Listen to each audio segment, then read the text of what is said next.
We've all been told, just choose joy. But what if joy isn't something you find? What if it's something you create?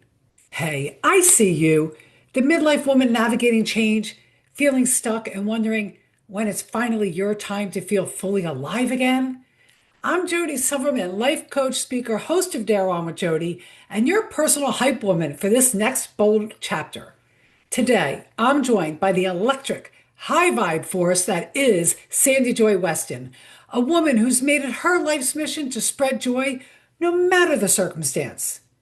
From growing up in the projects with impossible odds to finding multiple wellness companies, delivering a TEDx talk, and dancing with joy in Wawa parking lots, Sandy is living proof that joy is a discipline, not an accident. And trust me, you're going to want to take notes because she's sharing her MWL practice, movement, words, and laughter, a daily 1 minute ritual that will help you reconnect to yourself and start showing up with confidence, lightness, and purpose. And to make this even easier for you, I've got something for you in the show notes. It's a free resource, my 5 dares to foster connection and bring you more joy. Grab it after the show using the link in the show notes. So if you've been craving clarity, joy, and a little daring push, this is the episode for you. Let's dive in.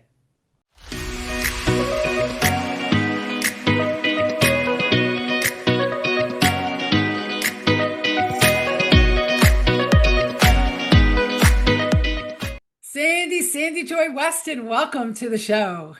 Oh my God, this is the highlight of my day.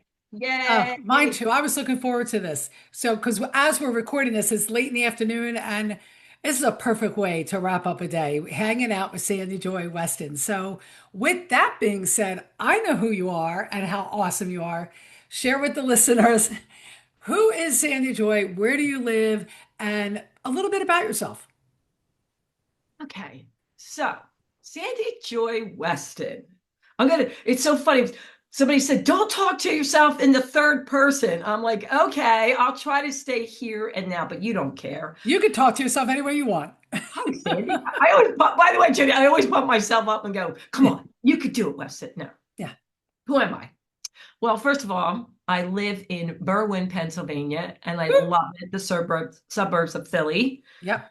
I love my family. I love my animals. I love my community. And I swear to you, I absolutely love human beings. My goal every single day, my mission hasn't changed since I've been a kid, is to spread joy. Now, the vehicle changes all the time, but I stay that course. And no, I am not pippy skippy all the time. There are plenty of times I'm angry, frustrated, pissed off, you name it.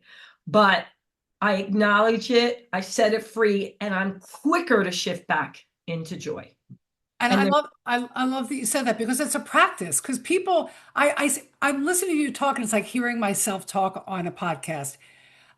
People think when you're this high energy and you do have so much joyful energy that you don't get knocked down. Oh, if you could get if you, there could be a microphone inside my head sometimes, right? But it's a practice, right, Sandy? It's a practice. it's a discipline, it's Discipline. determination, it's a practice. You're not just born with it, it's not just luck, it's a choice. And Mm. on any given day, ask my family, either it's at them or I'm talking out to the birds. I do get angry, pissed off, frustrated, but then I go, okay, and then I release it. And what can I do to shift into a powerful, positive mindset? I love that. I love that about you, and that's why I think that's why we're attracted to each other so much. Every Because day. I do it yeah, every day. I know, and you do it through your work. Because I'm going to tell people, Sandy Joy is a high vibe, high energy, impactful, motivational speaker. And if you look over her left shoulder, go to YouTube and look at the video, you will see Sandy Joy dared. You dared in a big way. And you came to my house and practiced in front of the double dares. You dared. Tell everybody what you did. I did a TEDx. Yay! I was so excited. So here's the deal. I really do visualize what I want to accomplish or achieve, and I act like I'm in that moment. So before I got a TEDx, I would come down the stairs and put myself in the red circle like I was getting a TEDx, and then I'd let it go. And the way I got a TEDx wasn't even from applying. Somebody on LinkedIn thought I was reaching out about a TEDx, and really I just wanted to be on my podcast. And they're like, "Oh, I thought you were applying for a TEDx." I go, "Yes, let's go with that." And so it was crazy how I got it. But once I got it, I was all in. See, And but I, you know what you did there? You know what you well, did? You listened to the universe because you could have been like, no, no, no, I'm just calling about speaking on your podcast, but not hear that the universe was sending you that gave you that nudge and said, nudge, you're a nudge, I'm a yeah. nudge to the like that was an opportunity. You could have glossed right over it, not even Oh, noticed. yeah. I was like, okay, I didn't expect it to happen that quickly, but yes, I'm in. I love it. I love it. And I like how you said use visualization because, you know, Oh, I do vision board workshops every year. I not only do I host it for my Dare On members in my membership community, I create my own and I create mini boards throughout the year ooh, when things come up and I need to really, really dive in deep on that vision, on that dream. I'll create a mini board around it. So I love how you use visualization. all the time. I love that. I love that. All right. So you've done a lot in your life. Hmm. You continue to do a lot. You're always learning, you're always growing, you're always shifting. This is called Dare On with Jodi. I share one or two, pick one of your favorites. You can share two I call them daring moments. I mean, saying yes to the TEDx on the phone, Yeah. that was a daring moment. And when I say, for the listeners, when I say daring moment, I mean specifically a time when fear and doubt showed up and you did it anyway. Okay.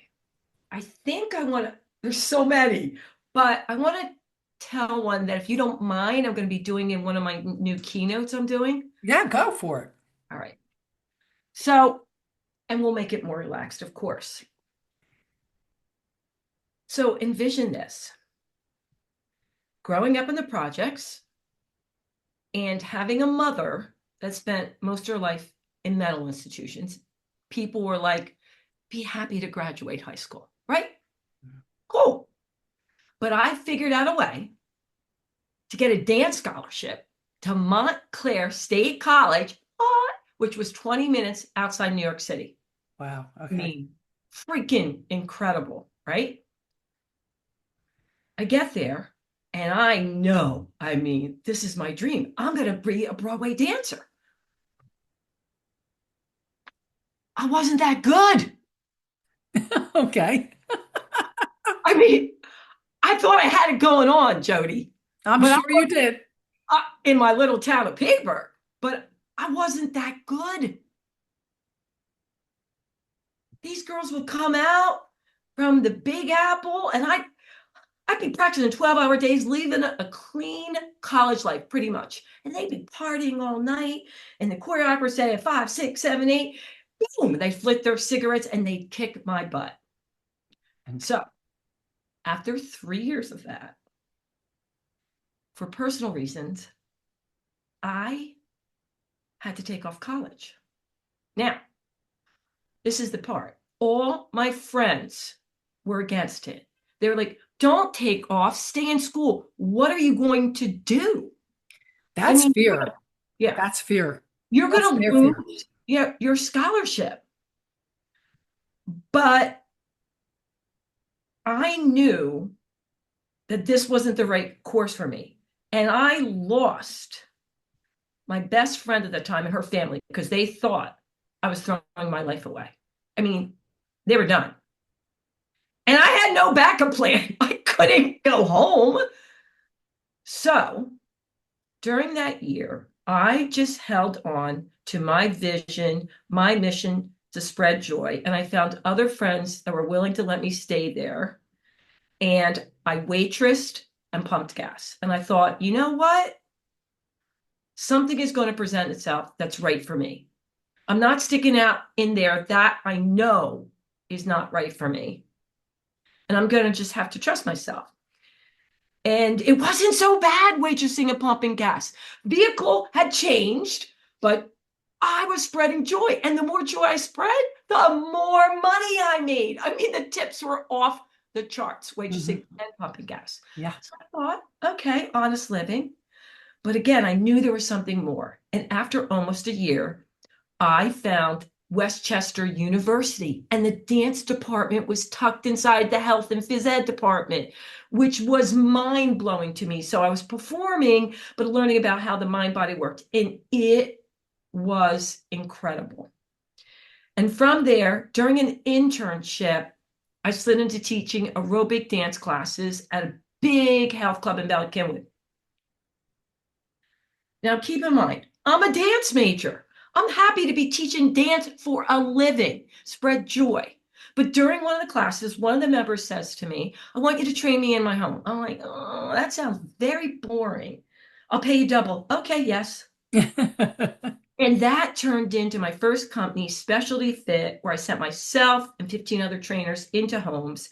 I mean, these people were mentoring me in business and life skills. They were the who's who of Philly. They couldn't do enough for me. And that turned into Weston You mean Fitness your clients, the people clients. your clients Right. were?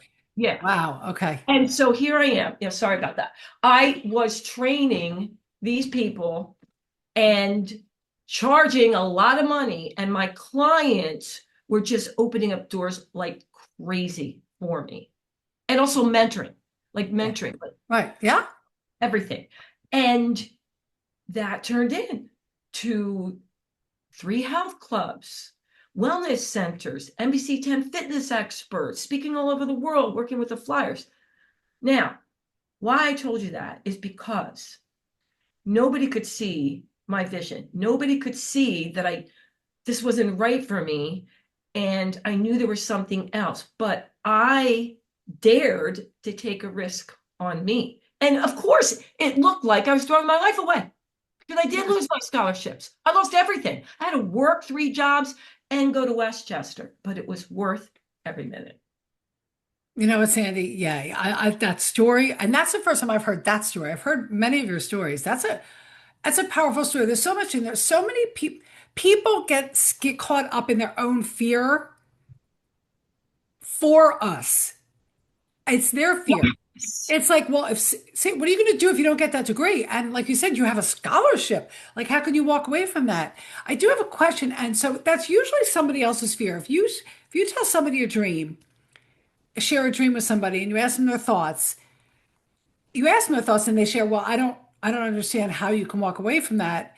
They're not hearing that this is so not what I'm supposed to be doing, and their fear for you, and the Yeah. fear inside of them because of a belief they have. Because my son left college, and for the first year, for his own personal reasons, I have 2 really close friends, and every so often they would ask me, do you think he's going to go back to school? Do you think he's going to go back to school? And they love him.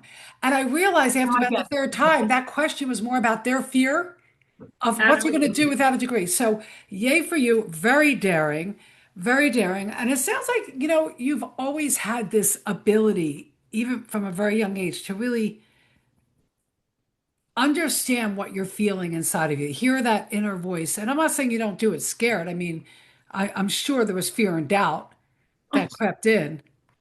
maybe they're right. Oh, I did just threw my life away. You know what I mean? Think about it. That's a lot to give up. So in that story, Sandy, what was it the vision? Was it the voice inside? What was it that had you push through it anyway? And like, I hear you and I don't know the answers, but I'm going to be okay. Because somewhere deep down inside, you had to know you were going to be okay.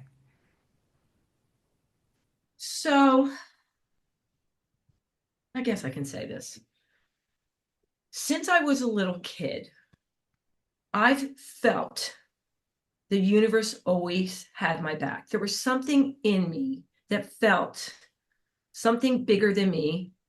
I call God Hmm. Neil, for that's another story. But I always, even when I was little, when everyone else was scared for me, I felt this universal love inside, this pure joy. And I felt like I could tap into it whenever I wanted. So when everything was going wrong, if things looked like I was failing, well, you can't take this away from me. I've had this feeling that I'm truly loved no matter what. Wow. Always. Wow. And my mission to spread joy, I truly meant that. I wanted to spread joy every time I pumped gas. Yes, I made tons of money, so that was good. And waitressing. And that's why I say joy is my competitive edge because I find a way to tap into my joy. So it's so strong that even when people, well-meaning people who love me, are telling me all the reasons things won't work out and all the reasons why I shouldn't act a certain way, when I go deep in, I go, are you sure? I don't really think so. And then boom, I go. Because failure to me would be not putting myself out there. Yes, I want it to work out, but if it doesn't, that's still not failure to me.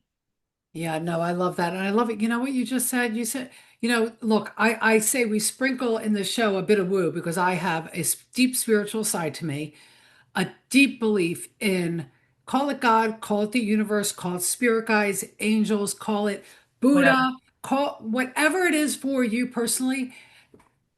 That belief in the universe, the energy, that there's a higher power that has your back, that you can trust and believe in, that helps you move through fear. I heard this quote the other day, Sandy. You'll love it. I heard this quote on a recording that I was listening to. Fear and faith both ask you to believe in something you cannot see. Why Ooh, not choose faith? ooh, I like that one. I know, right? I keep repeating it. I'm like, fear and faith both ask you to believe in something you cannot see. And you know what? Your default was faith and belief. Yep. And that takes practice too. That's a discipline that takes It practice. was a discipline. And I I every love that. single day found. So I don't know. Yeah, I'll just tell you it now. But even since I was a kid, I didn't call it movement, words, and laughter, which I call it now. Right. But I discovered at a very young age, if I moved around for a minute to my favorite jams, and then I would think of one word of how I wanted to show up that day. And sometimes it was joy, sometimes it was powerful, confident, courage. And then I'd write it down in my journal. And then I would just laugh about absolutely nothing. I mean, I was a goofball and I would be silly. And I did that almost every single day to visualize what I want to accomplish and achieve, and also drowned out beyond horrible chaos in my home. Now, I didn't know the science behind it, and I wasn't taking a leap of faith. I just knew it made me feel good. Right. Imagine you did that since a little kid. Movement, words, and laughter, get in a powerful space. Years later, it was labeled movement, words, and laughter, or my friends call it my wonderful life system, but I didn't know what I was doing. But Yeah. it's such a practice. It's a choice. It's a decision on how I choose to show up in the world every single day. That's a mic drop moment. It was just too expensive of a mic for me to drop right now. Oh no, I love it. This is such a good conversation. Thank you. Love sharing your story. And that's also what I love. Excuse me. You do. You're so open to just sharing. And I love that. I love that about you. So sounds like movement, words, and laughter. Movement, words, and MWL, laughter. my wonderful life system. I didn't even think that somebody else. My wonderful life system, movement, words, and laughter, MWL. Yeah, Love it. I love that. can't Do take credit. no, I love it. I love it. All right, so let's talk about something that's really, really common for a lot of our listeners, not Mhm. just our listeners. And I'm sure there's that one woman, you know who you are out there. You're listening right now. You're going to lean in any second where you feel so stuck and disconnected from your dreams. And we do that, and that happens for so many reasons. For many women in midlife, it starts with the empty nest. Mhm. It could be divorce, it could be a significant loss of a family member, widowhood. It could be just one day waking up and something happens in your life and you realize, you know what? Being a lawyer just isn't doing it for me. I need something else. But you feel disconnected. You don't know where that is because all you've known is being a mom. All you've known is being a lawyer. All you've known. And so many of the women that I come in contact with through the Facebook group and our listeners, they feel stuck and disconnected for their dreams. So do you have like a simple step or a simple something that you could recommend that can help a woman today, listening, leaning in right now, to start moving towards her dreams or at least figuring out what the dreams are? Yeah, I do.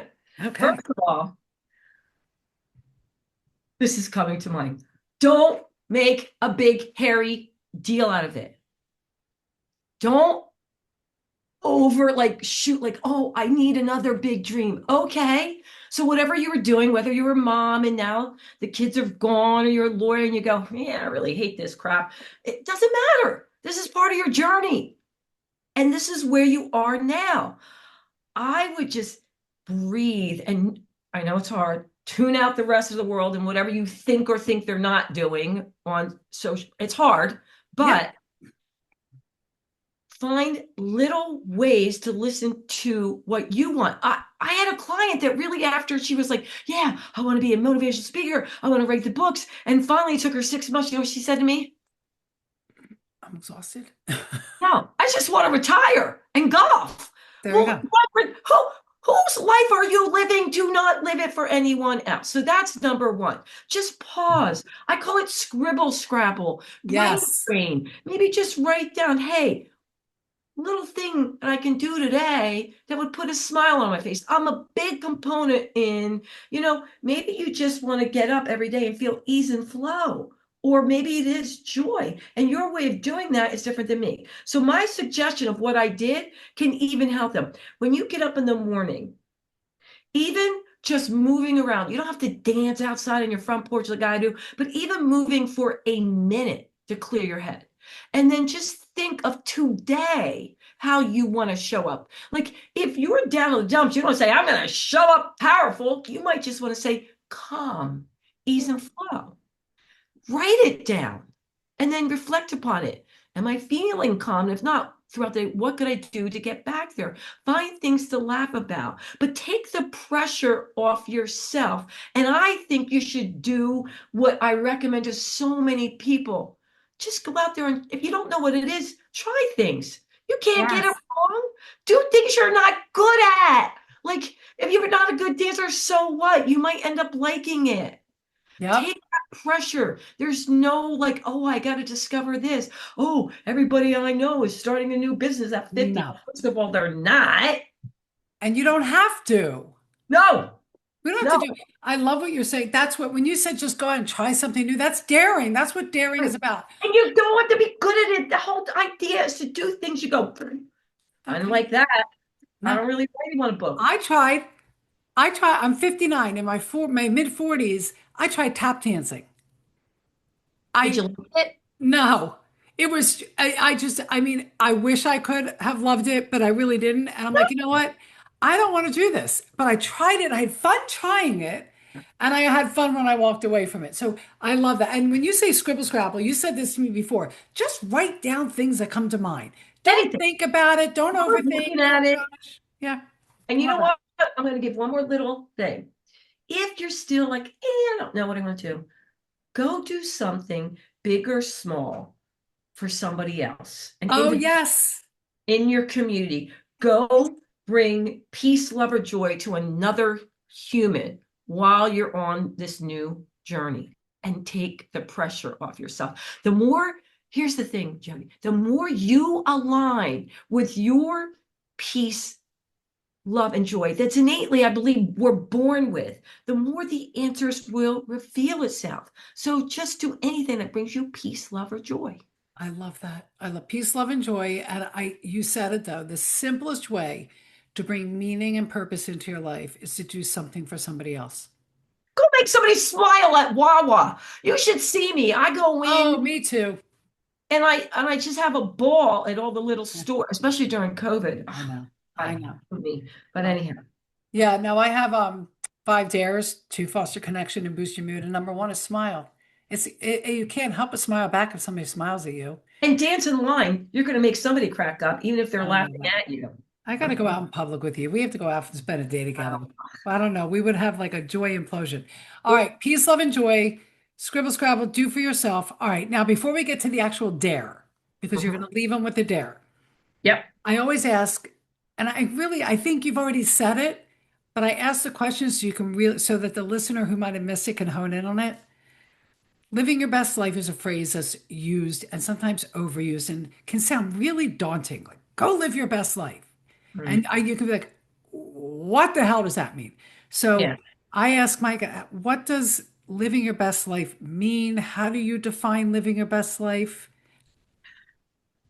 Yeah. And I did say it for me, Yeah. it's tapping in to my peace, love, and joy, taking that time to embrace how I want to show up in the world and tuning out all the negative chatter. That to me is living my best life. It's very simple, but also can be challenging. Love it. Well, you said it at the beginning, it's a discipline. I said it's a practice. I like the discipline part too. I love that. And it's a Love, choice. yeah, it's a choice, a practice, and a discipline. Yeah. Boom. All right, Sandy Joy Weston, what would you like to dare our listeners to do this week? So this is what I want you to do. We talked about it, but I really want you to commit to it. And it only takes 1 to 3 minutes a day. I want you to do movement, words, and laughter. I want you to move for 1 minute to music, calisthenics, jump jacks. I don't care where it is, inside, outside. If you can do it outside, it's even better. I want you to think of one word, do a body scan, how you want to show up that day. If it's a meeting, maybe powerful, something you're facing, you might need courage, bold, write the word down in your journal. And then find something that make you laugh and smile. I don't care if you Yeah. laugh for no reason, Yeah. just laugh. And then throughout your day, maybe every hour, go, am I coming from power, which you chose? Am I coming for confidence? And if not, what could you do to get back there? It's every morning and committing yourself, choosing how you're going to show up in the world. It is not time consuming at all. No, no. 1 to 3 minutes every morning to connect with joy using movement, Words words, and and laughter. 1 minute. 1 minute, It's not that's going it. to take that long. I love that. Nope. We all can do, you can do anything for 1 minute. We can all do anything for 1 minute. Thank you, Sandy Joy Weston, for being here. I feel like you're that three name person. I have to use all three names. Or we always say, everybody, you know Sandy Joy? You know Sandy Joy? But thank you. Thank you for being part of the show. Your story is great. There's more. We will link on how you can connect to Sandy below in our show notes. We'll link your TED Talk. There will be a way you connect, but even though we're linking, what's the number one way you would like people to connect with you if they want to reach out or learn more about you? I would reach out on LinkedIn. LinkedIn. Sandy Okay. Joy Weston. Yeah. I mean, they can, my website too, but Yeah. LinkedIn, I'm No, pretty active. LinkedIn's a good one. I like that. Thank you, Sandy Joy. We're going to all strive for more peace, love, and joy in our life. Dare on. Okay, real talk. You don't have to overhaul your life to start feeling better. You just need 1 minute, one word, one laugh. That's it. Sandy's MWL ritual is your starting point. Just 1 minute of movement, a single word to define your day, and a moment of laughter. Yes, even the goofy kind. Joy starts there. And to help you go even further on your joy journey, don't forget to grab your copy of 5 Dares to Foster Connection and Bring You More Joy. You'll find the link in the show notes, along with Sandy's TEDx talk and how to connect with her. If this episode lifted you, share it with somebody you know who could use a bit of joy. And let me know. Tag me on Instagram, drop a review, or come say hi in the Moms Who Dare Facebook group. Yeah, we have a Facebook group. Until next time, move your body, claim your word, and laugh out loud. And of course, dare on.